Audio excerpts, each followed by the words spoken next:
So, Alex, let's go way back to the beginning for you. Let's go back to your days at Dreer High School. I want to hear about the recruiting process. Obviously, recruiting was much different in those days, but just talk about the recruiting process for you. Again, you were a local kid. So, was it just as simple as, hey, I'm going to South Carolina? What were the interests like from schools, and why did you eventually choose to become a Gamecock? Well, it wasn't that simple. I got offers from a lot of different schools, and I decided I'll go and visit some just to make sure that I'm picking the right one. And I think I visited Minnesota. At that time, they had a strong team. Clemson, they had Tates Locke, who legendary coach there. Maryland, Lefty Driesell. Oklahoma, John McLeod. So I visited a few schools, and I liked Maryland, and I liked Clemson. Uh, and then I was of course being courted by University of South Carolina, Coach Frank McGuire and his crew. And eventually I decided I'm going to stay home.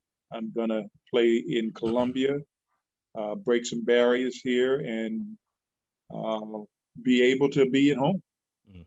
I want to talk about, Alex, those barriers in just a second, because I think that's a really interesting piece of your story. But you mentioned Frank McGuire, again, a legend in his own right.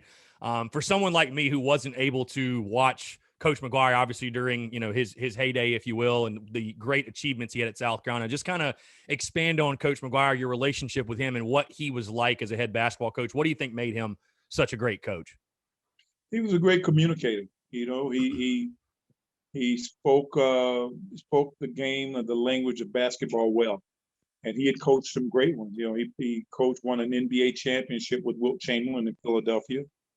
Went to North Carolina and won a college championship, and then he ended up getting to South Carolina.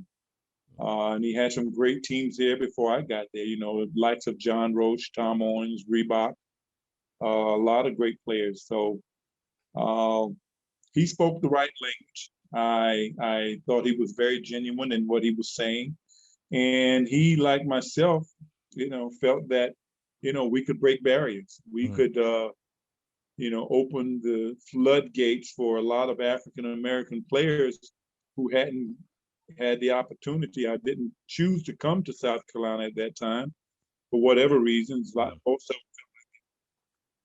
play because Casey Manning, Judge Casey Manning now, he was my roommate and was one of the great high school players in South Carolina, from South Carolina. And he went to South Carolina and he didn't get the opportunity to play as much. So a lot of the African American players, they were all, people would say, oh, you're not going to get a chance to play there, and you're going to be just like Casey Manning. And I felt confident in my game, and Coach McGuire had assured me that we could do good things for the state and the game of basketball in the state.